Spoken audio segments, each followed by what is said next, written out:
오늘 아침 우리에게 주신 하나님 말씀은 누가복음 17장 1절부터 4절에 있는 말씀입니다.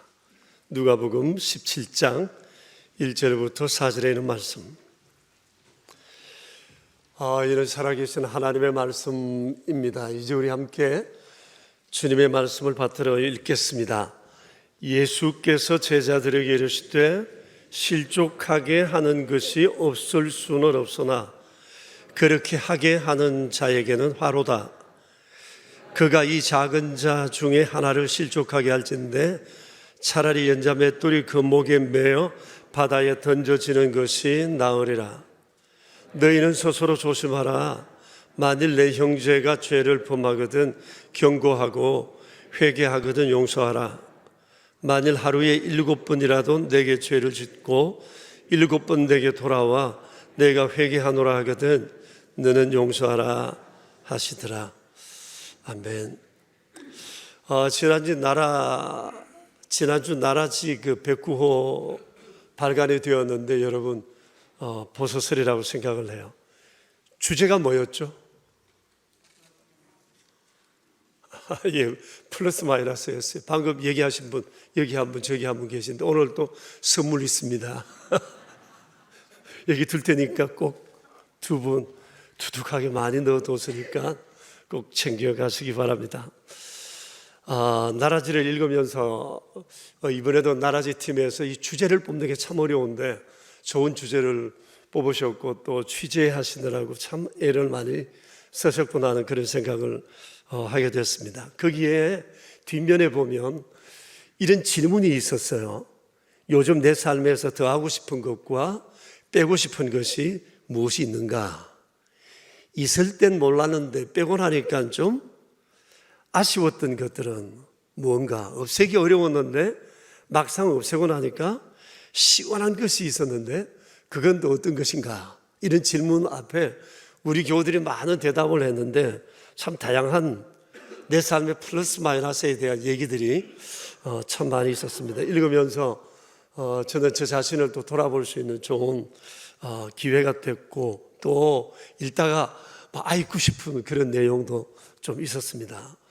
아직 못 보신 분이 계시면 이번 기회에 한번 보시고 내 삶에도 플러스하고 마이너스 해야 할 것이 뭔지를 한번 되새겨 보았으면 좋겠어요. 분명히 새로운 내 삶의 변화가 일어날 겁니다. 처음부터 끝까지 읽어보시면 너무 귀한 얘기들을 만들어 실어주신 나라지 팀께 정말 감사를 드립니다. 한번 이 아침에도 우리가 한번 실습을 해볼 수가 있어요. 예컨대 지난 주일 들었던 말씀 제목이 뭐였죠? 신앙 전승을 위하여라는 주제였잖아요. 이건 선물을 따로 준비를 하지 않았어요. 신앙 전승을 위하여였는데 이것을 두고 내게 더해야 할 것과 빼야 할 것이 뭔지를 한번 생각해 보는 거예요.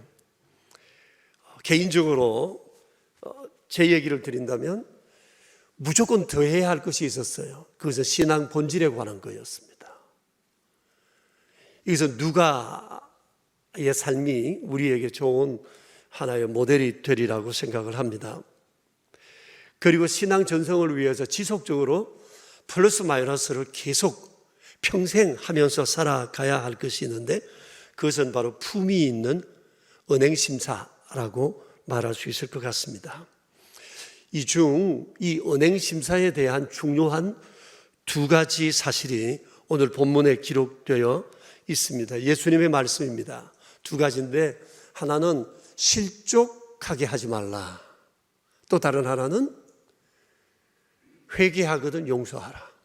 이 두 가지였습니다. 예수님께서 실족하게 하지 말라고 하셨습니다. 1절을 보세요. 실족하게 하는 일이 없을 수는 없지만 실족하게 하는 자에게, 그렇게 하는 자에게는 화로다, 화가 있을 것이다 라고 말씀하세요. 여러분, 실족이라는 말의 뜻이 뭐죠? 사람을 넘어지게 하거나 시험 들게 하거나 낙심하게 하는 것입니다. 나는 잘한다고 하는데 나도 모르는 사이에 왕왕 다른 사람을 실족시키는 경우가 우리에게 들어 있습니다. 실족하게 하는 요인은 다양할 거예요. 가장 흔한 것이 말입니다. 말투, 말의 내용, 말의 그 뉘앙스, 말의 성격 때문에 상처를 입고 넘어지고 시험에 드는 경우들이 종종 있습니다. 예컨대 충고가 지나칠 때, 또 의견 충돌로 인한 갈등이 유발될 때, 이로 인해서 비방과 험담과 욕설을 하는 경우들이 종종 있습니다. 이것은 아마 나 자신이 옳다고 여기기 때문에, 나는 옳고 너는 틀렸다는 이런 것이 전제되어 있기 때문에 말로 싸우는 경우들이 우리에게는 종종 있습니다. 또 내가 믿었던 사람이, 그렇게 믿었던 사람이 실수하거나 잘못을 보았을 때 이로 인해서 실망하여 시험에 들고 실족하게 되는 경우가 있습니다. 또 물질을 주고받는 관계 속에서 서운하거나 또 속이 상할 때가 있기도 합니다. 때로는 더 잘 믿어보려고 성경 말씀에 대해서 서로 이해의 충돌이 생길 때, 이때도 실족할 수가 있습니다. 왜냐하면 우리 모두에게는 하나님의 말씀을 정말 바르게 이해해서 잘 믿고 싶은 마음이 있습니다. 그러다 보면 성경에 대한 이해가 나와 다른 경우에 있을 때 해석이 다른 사람을 내 입장에서 거부하고 공격하는 경우가 있어요. 신학교 때 이런 게 많이 있거든요. 저도 아주 치열하게 친구들과 논쟁을 했던 그런 경우들도 있습니다. 또 우리가 성격적인 기질이 똑같지 않기 때문에 서로 다른 성격으로 인해서 충돌하는 경우들이 있습니다. 여러분 어떠세요? 이런 일로 인해서 다른 사람을 실족하게 하셨던 적은 없나요? 아니면 이런 문제로 인해서 내가 상처를 입고 아파하고 실족할 뻔했던 그런 적은 없는지 모르겠습니다. 어떤 이유에서든지 예수님 말씀하세요. 실족하게 하는 사람에게는 주께서 책임을 물으시겠다고 말씀을 하십니다.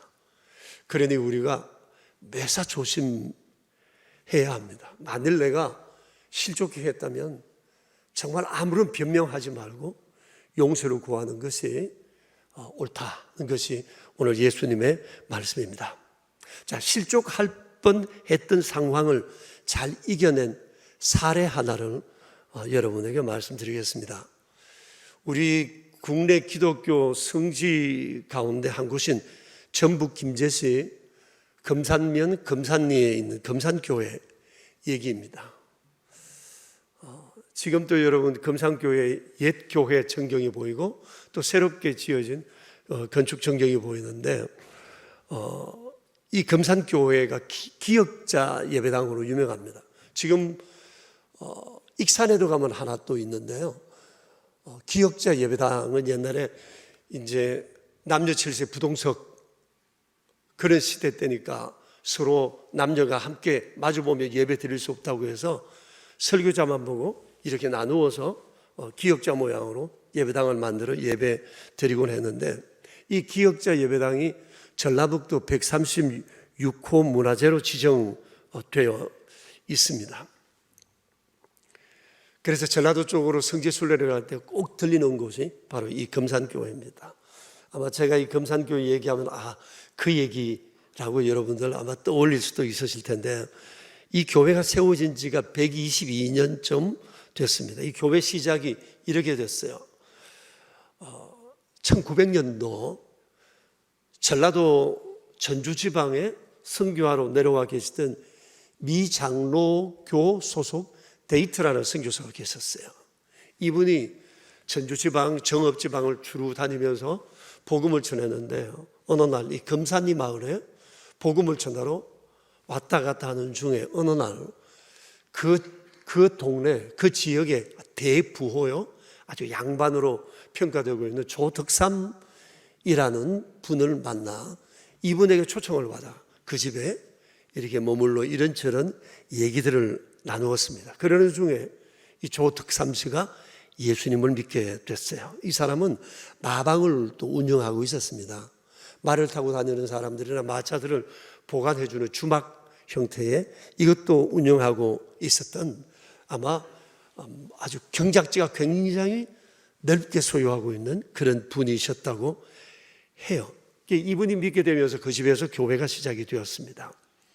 그런데 그날 이 선교사와 얘기를 나누는 그 자리에 그 집의 모섬인 이자익이라는 이 모섬이 마부가 그 자리에 있다가 주인이 예수님을 믿게 되자 복음을 듣던 이 사람도 따라서 주인과 함께 예수님을 믿게 됐어요. 이자익은 경상도 거제 사람이었어요. 3살 때 아버지 죽고 6살 때 어머니 돌아가시고 6살 되기 전에 양친 부모를 다 이렇게 잃어버린 이자익은 친척 집에서 이렇게 자라게 됐다고 합니다. 너무나 배가 고파 먹을 것을 찾으러 이제 10대 후반쯤 돼 이 사람이 이제 이 전라도 평야도 많고 하니까 여기 가면 먹고는 살리겠다 싶어서 머슴살로 그곳에 왔다가 이 사람의 사람됨을 보고 조덕삼 씨가 자기 집에 머슴으로 채용을 하게 됐다고 합니다. 이자익은 부모님 돌아가시고 학교는 아예 가보지도 수당에도 가보지도 못한 채 이렇게 지냈던 정말 무식했던 사람이었는데 배움에 대한 열망이 너무 커서 조덕삼의 아들이 한문 공부를 할 때 어깨너머로 한문을 배우면서 그렇게 하나하나 깨우쳐 갔다고 합니다. 그러다가 그해 10월 달 주인과 함께 세례를 받았어요.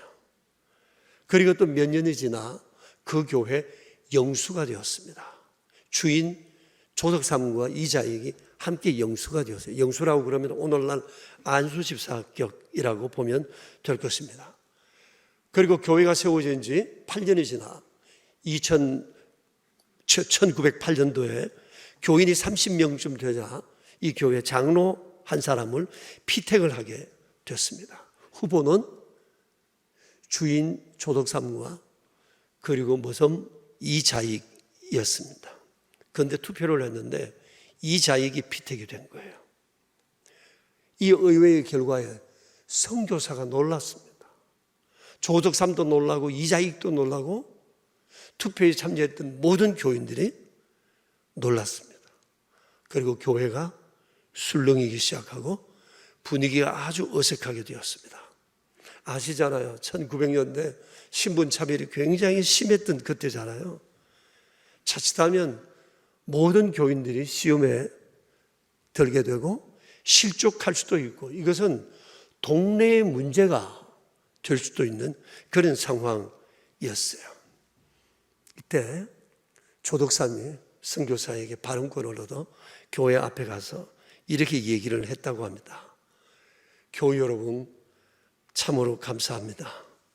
저는 나이도 있고 해서 교회 봉사한다는 것에 제약이 좀 따를 수 있습니다. 그런데 이번에 젊은 이자익 영수가 이렇게 장로로 선출되었으니 아주 잘 된 듯합니다.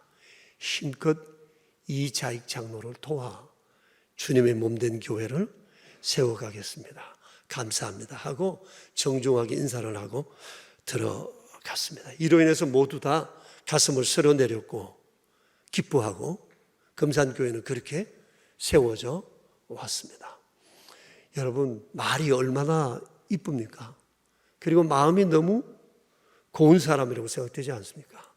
당신은 목회자가 귀한 시절이라 목회자들이 순회 다니면서 성찬식 이런 것들을 이제 운영을 하고 재직회를 운영하고 했지만 매주일 교회를 지킬 수가 없을 땐 그 교회 책임 지도자 되는 장로님이나 영수들이 예배를 인도하고 그렇게 되었다고 합니다. 그 당시 금산교회는 장로가 세워지게 되면서 이제 이자익이 이제 예배당에서 예배를 드리는 것을 인도를 하게 됐는데 이자익은 집에 가면 모섬이고 교회에 오면 장로요 예배 인도자였습니다.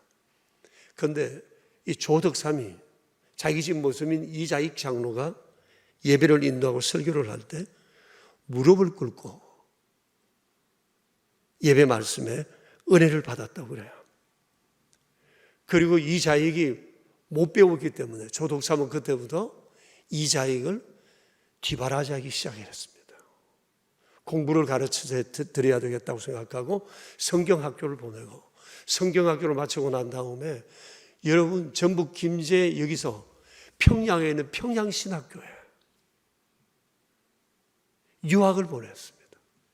이분이 평양신학을 8기로 졸업을 했는데 그곳에 가서 한 주일 공부하고 주말 금요일이 되면 교회로 들어와서 또 예배를 인도하고, 이제 머슴은 내려놓고 오직 신학을 해서 목사로 세워가기 위해서 물심양면으로 조독삼이 뒷바라지를 했다고 해요. 그리고 이분이 졸업을 하고 훌륭한 목사로 세워지게 되었는데 그중 조독삼도 장로가 되고 이자익이 목사가 되었어요. 놀라운 것은 이자익 목사님이 우리 교단의 총회장을 3번 역임했습니다. 초유의 일입니다. 한경직 목사님도 그렇게 못했습니다.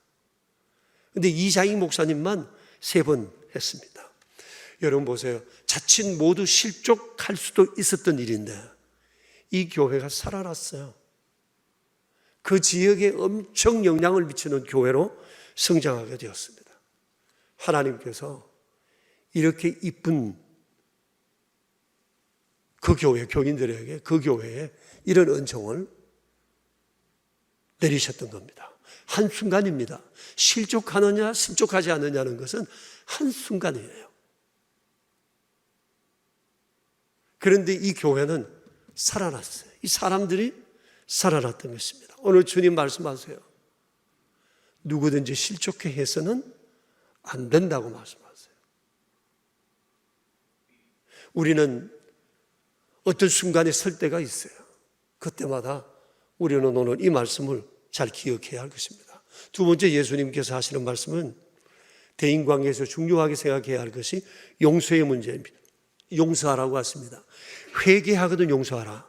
만일 하루에 7번 죄를 짓고 7번 찾아와서 잘못했다고 회개하면 너는 용서를 하라고 주님이 거듭 말씀을 하셨습니다.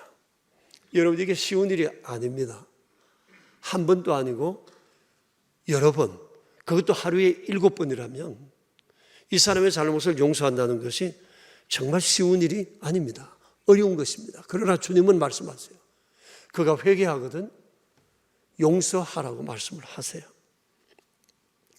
오래전에 뇌과학을 연구하는 사람이 용서에 관해서 연구한 글을 읽은 적이 있습니다.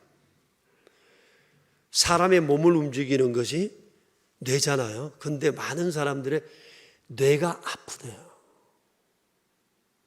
뇌가 아프면 몸이 아프고 마음이 나도 모르게 같이 아파진대요. 그런데 이분의 연구에 의하면 왜 우리 뇌가 아프냐? 뇌가 아픈 이유 가운데 가장 큰 것이 용서하지 않는 마음이라고 얘기를 했습니다.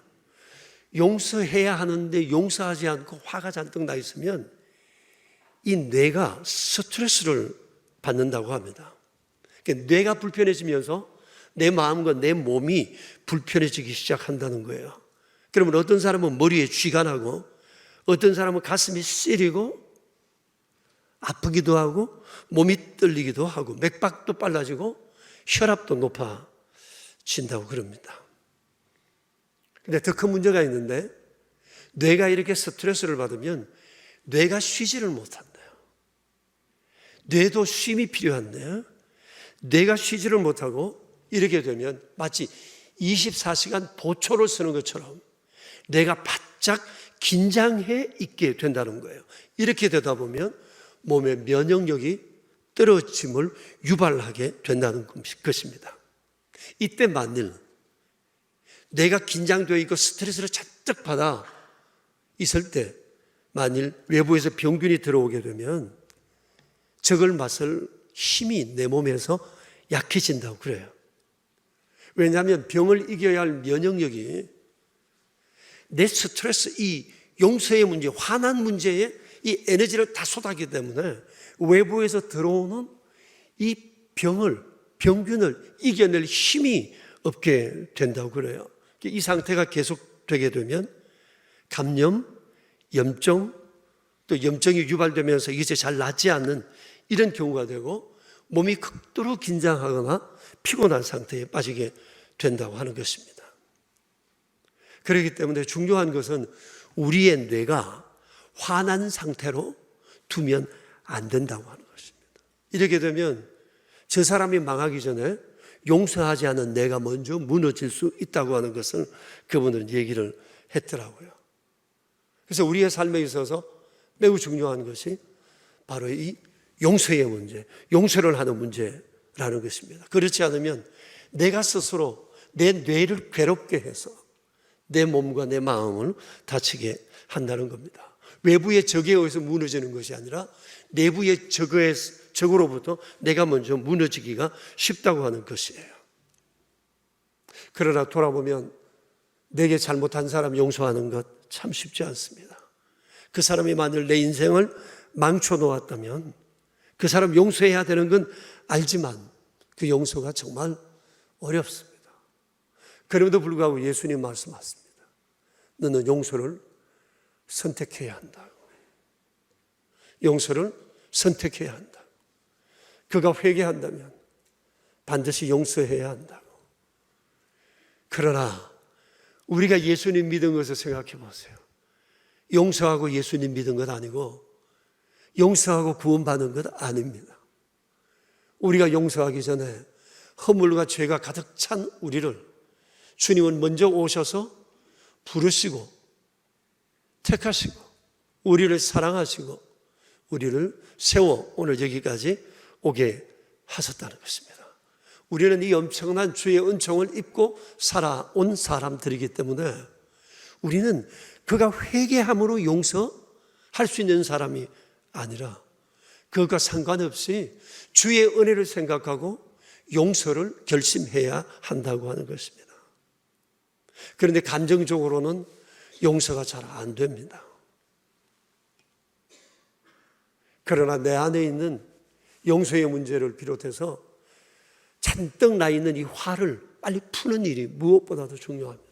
어떤 사람은 화가 날 때 소리를 지르면 화를 그렇게 해서 풀어내면 된다고 그러는데 그것은 더 내 뇌에 큰 어떤 스크래치 같은 이런 상처를 더 강하게 내고 그것이 내 뇌 속에 강하게 입력되어 그 사람을 더 어렵게 한다.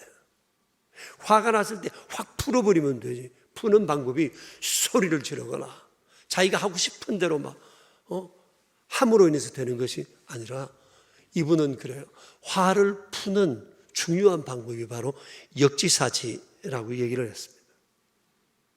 그 사람 입장에서 이 상황을 한번 생각해 본다는 것입니다. 그 사람이 만일 내게 모진 말을 했다면 그 모진 말한 것을 생각하지 말고 그렇지 않던 사람이 내게 이 말을 했으면 여기에 분명 이렇게 말할 수밖에 없었던 상황이 있지 않을까?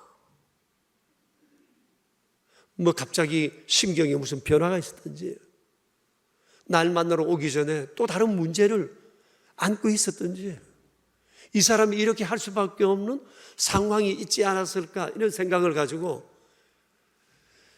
되어진 그 상황을 이해하기보다 그 사람 이 상황 이전의 그의 상태를 이해하고자 하는 마음을 가지라고 하는 것입니다. 역지사지의 마음, 이게 너무 중요하다는 거예요. 여러분 혹시 읽으신 책 가운데 그럴 수도 있지라는 책을 혹시 보셨는지 모르겠습니다. 안희승 여사가 지으신 건데 이분은 벌써 오래전에 별세하셨어요. 산순교자라 일컬어지는 분이시고 해방이 되지 않았으면 순교했을 거예요. 감옥에서. 그런데 해방과 더불어서 이렇게 자유함을 얻어 흔히들 산순교자라고 알려져 있는 분이세요. 근데 이분이 그럴 수도 있지라는 책을 썼어요. 좀 두껍기는 한데 내용들이 너무 재미있어요. 삶에서 일어나는 여러 우여곡절들을 바라볼 때마다 늘 생각해야 할 한마디는 그럴 수도 있지. 그 사람 그럴 수도 있지. 또 내가 이런 경우 어려운 일을 당했으면 이럴 수도 있지. 항상 이런 생각을 하면서 삶의 모든 문제를 이겨내야 한다는 거죠. 아니, 그 사람이야 죽다 살아났으니까 그러겠지 싶지만 그분이 엄청난 신문을, 여성으로서 모멸스러운 신문들을 참아내기가 매우 어려웠지만 그분은 간수들을 이해하는 마음으로 신문을 받았다고 그래요. 여성으로서도 너무 수치스러운 신문을 받았지만 이 사람도 이렇게 할 수밖에 없는, 이 사람이 가진 위치가 있지 않느냐라고 생각해서 그냥 그렇게 신문을 받아내고 이겨냈다고 그래요. 그리고 자기가 교민사회 속에서 살아가면서 수많은 다양한 사람들을 만나면서 상담을 했는데 그때마다 결론은 그럴 수 있어. 그럴 수 있는 거야. 그럴 수도 있지. 그렇게 사람들에게 얘기하면서 그들을 위로하고 세워줬는데 결국 이런 선한 마음들이 상황을 이해하고 사람을 이해하면서 아름답게 세워져 가더라는 얘기가 그럴 수도 있지라고 하는 이 책에 서 있습니다. 그리고 이 책과 더불어서 또 서여진 책이 죽어요. 그런데 안 죽어요. 라는 책도 아마 병행된 책으로 우리가 읽어보면 더 유익하지 않을까 그렇게 생각을 합니다. 쉽지 않은 일이지만 오늘 우리는 예수님의 말씀을 따라 용서하라는 이 말씀을 마음에 새겨야 할 거예요. 우리가 또 잘 아는 분 가운데 남아공의 넬슨 만델라라는 사람이 있지 않습니까? 이 사람은 여러 측면에서 세계 많은 분들로부터 인정을 초월해서, 좌우를 초월해서 이렇게 존경받는 귀한 인물입니다. 이분이 수많은 난관과 좌절을 겪고 남아공의 대통령으로 세움을 받았을 때 이분이 제일 먼저 만든 위원회가 진실화해위원회였습니다. 목적은 복수의 이 연속되는 이 복수의 연결고리를 끊자는 것입니다. 이 진실화해위원회의 핵심 정책은 이것이었다고 그래요. 자기 죄를 정직하게 밝히고 용서를 구하면 형사처벌을 면해준다 라고 하는 것이었어요. 어느 날 이 청문회에 반드 블랙이라고 하는 사람이 백인 경찰관이 나와서 자신의 과거에 대한 얘기를 합니다. 내가 18세 된 흑인 소년을 죽였습니다. 그리고 8년 뒤에는 이 아버지도 죽이고 그 집에 불을 질렀습니다. 그렇게 고백하고 머리를 숙였습니다. 그 자리에는 바로 18세 소년의 어머니가, 나이 많은 어머니가 그 자리에 있었습니다. 그러자가 판사가 너 부인에게 물었습니다. 아들을 잃고 남편을 잃고 온 집이 불살라져 길거리에 나앉게 된 이런 과거가 있는 이 부인에게 물었어요. 어떻게 해주길 원하십니까? 그럴 때 이 여인이 이렇게 얘기를 했대요. 첫째는 내 장례를 이 블랙 씨가 치러주었으면 좋겠습니다. 도와주면 좋겠어요. 둘째는 그가 한 달에 2번 내게 찾아와 나와 함께 시간을 보냈으면 좋겠습니다. 나는 아직도 사랑할 여력이 있기 때문입니다. 셋째, 하나님께서 이제 당신을 용서하셨음을 믿었으면 좋겠어요. 그리고 나도 당신을 기꺼이 용서합니다. 이것을 믿어주세요. 그리고 이분이 법정에서 일어나 뚜벅뚜벅 반드 블랙 앞에 가서 그를 꼭 안아주었대요. 이 부인이 걸음을 떼고 갈 때 누군가가 나 같은 죄인 살리신 그 은혜 놀라와 이 찬송을 부르기 시작했는데 갑자기 법정이 이 찬송가로 가득 차게 되었다고 합니다. 이 넬슨 만델라의 이런 아름다운 일로 인해서 남아공에는 새로운 용서의 물결이 이렇게 넘실대고 지금도 이런 분위기 속에 남아공은 계속 변화의 변화를 거듭해 오고 있다고 그럽니다. 용서의 얘기가 나올 때마다 늘 생각나는 사람이 또 있는데 야곱의 아들 요셉입니다. 이 사람에 대한 얘기가 용서에 관한 얘기가 창세기 41장부터 50장에 나와 있습니다. 요셉은 형들이 자기에게 용서를 구하기 전에 용서했던 사람이었습니다. 여러분 아시잖아요. 형들이 10명이 있었지만 모두 다 몹쓸 사람들이었습니다. 요셉에 대한 미움이 도를 넘었잖아요. 그를 죽이려 했어요. 그래서 깊은 구덩이를 파서 생매장하려고 하다가 결국은 인신매매하지 않았습니까? 이렇게 인신매매되어 팔려버린 요셉이 노예로 전전하던 중에 우여곡절을 겪고 그가 애굽 제국의 총리가 되었어요.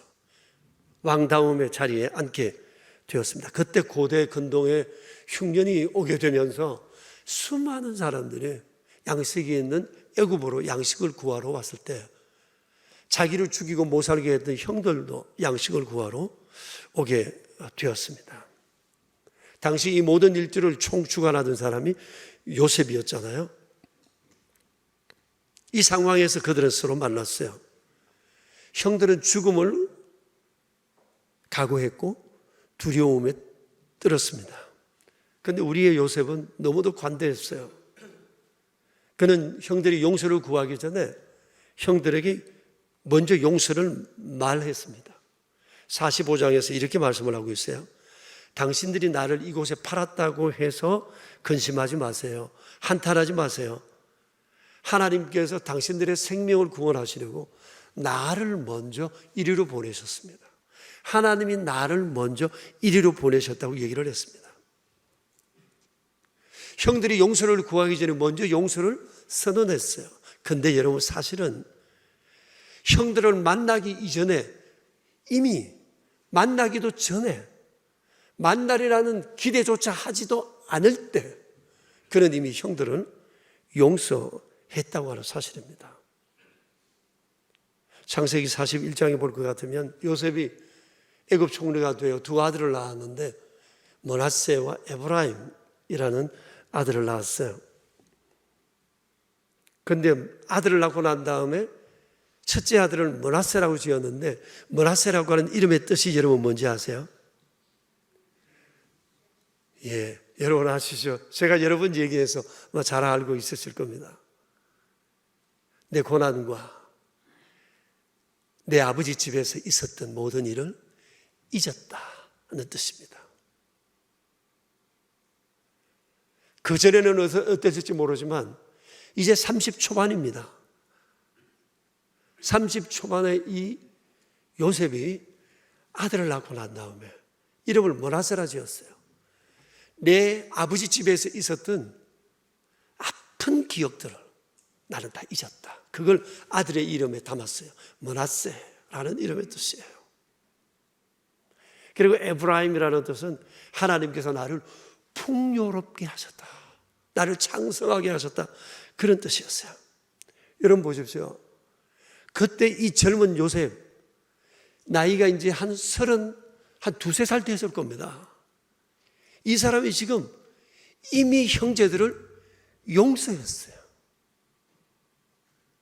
만나기도 전에 용서의 얘기를 회개라는 것을 듣기도 전에 그는 이미 용서를 했어요. 여러분 어떻게 이런 마음을 품을 수가 있었을까요? 이 젊은 30대 초반의 사람이 말이에요. 너무 놀랍지 않아요? 아마 이것은 그가 하나님의 은혜를 경험한 사람이었기 때문에 하나님께서 그를 형통케 하셨다는 것을 그 스스로가 알고 있기 때문에 한없는 하나님의 은총을 입은 이 경험으로 그는 원수가 없었어요. 그 형들을 용서했다고 하는 사실입니다. 이로써 하나님께서 그에게 베푸신 은혜가 얼마나 컸는지 몰라요. 먼저 자기가 살았고 자기 가문을 살렸고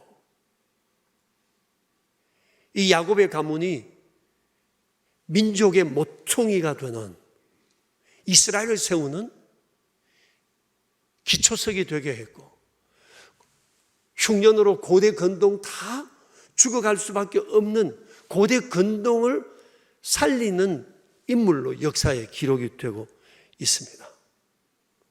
사랑하는 교회 여러분, 우리가 금년도 10개월을 살아왔습니다. 많은 우여곡절이 있었고 우리는 그동안 수많은 사람들을 만나왔고 사람들과의 많은 관계 속에서 이런저런 문제들을 겪었습니다. 오늘 예수님께서 말씀하세요. 대인관계에서 우리가 유의해야 할 두 가지 사실에 대해서 말씀하십니다. 아무도 실족하게 해서 안 된다. 용서해라. 회개하면 용서가 아니라 내가 너를 용서하고 사랑한 것처럼 용서하라. 2번이나 거듭 용서를 당부하십니다. 아직도 그 사람은 내 마음에 들지 않을지 모르지만 예수님 생각해서 용서하는 겁니다. 이게 크리스천입니다.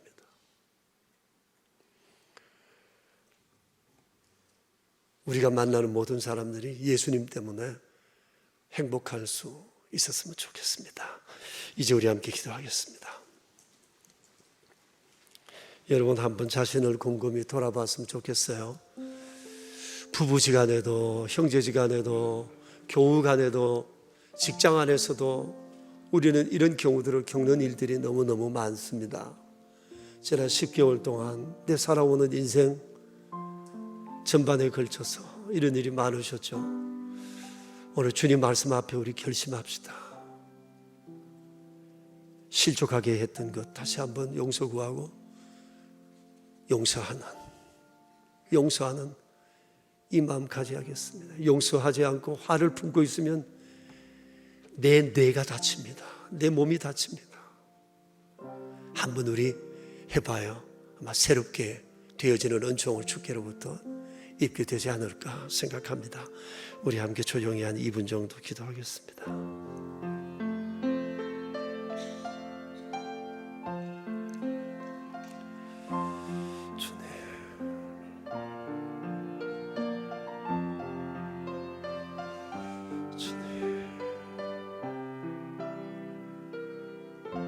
아름다우신 주님,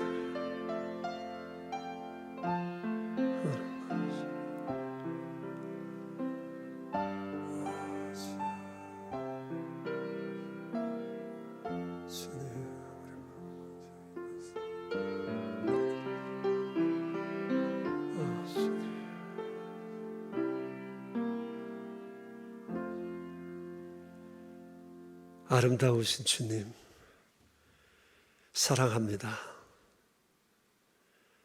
허물진 우리를 주의 이름을 부르기 전에 먼저 저의 이름을 불러주셨고 용서를 구하기 전에 이미 용서하시고 우리를 품으셨고 사랑할 만한 조건이 아무것도 없어서나 받으시고 난 다음 사랑할 만한 존재로 아름답게 빚어가시는 주님의 놀라우신 은총에 감사를 드립니다. 주의 은혜가 저희를 살려 오늘 여기 있게 하셨습니다. 신앙을 전승해야 할 거룩한 의무 앞에 주님이 이 일을 효과적으로 이루기 위한 우리의 은행 심사를 어떻게 품격 있게 드러낼 것인가를 오늘 주님 말씀했습니다. 저희가 대인관계에서 가장 저지르기 쉬운 실족하는 문제와 용서의 문제를 오늘 주님 저희들에게 일러주셨습니다. 주여, 아무것도 생각하지 않게 해주십시오. 오직 주님만 생각하고 이 문제 앞에 서게 해주십시오. 10개월을 지내오면서 우리는 상처도 주고 상처도 받고 이런 상황을 여러 번 겪으면서 지내왔습니다. 풍요로운 가을, 울긋불긋한 자연과 더불어 새로움을 입혀주시는 자비로우신 주여, 저희가 주님께 물들고 싶습니다. 주님의 마음 담고 싶습니다. 주님 행하신 그 일을 따라 행하고 싶습니다. 나의 의로움 모든 상황 내려놓게 하시고 주의 말씀 앞에 네라고 말할 수 있는 저희 되게 하여 주시옵소서. 주님 저희를 아시니 용서해 주십시오. 그리고 우리를, 우리의 가정을, 우리의 교회를, 우리가 만나는 모든 대인 관계에 주의 은총을 넘치게 부어 주시옵소서. 오늘 우리가 서로 손을 잡고 어깨를 다독이며 함께 주 앞에 설 수 있도록 주여 역사하여 주옵소서. 우리의 구세주 예수 그리스도 이름으로 기도합니다. 아멘.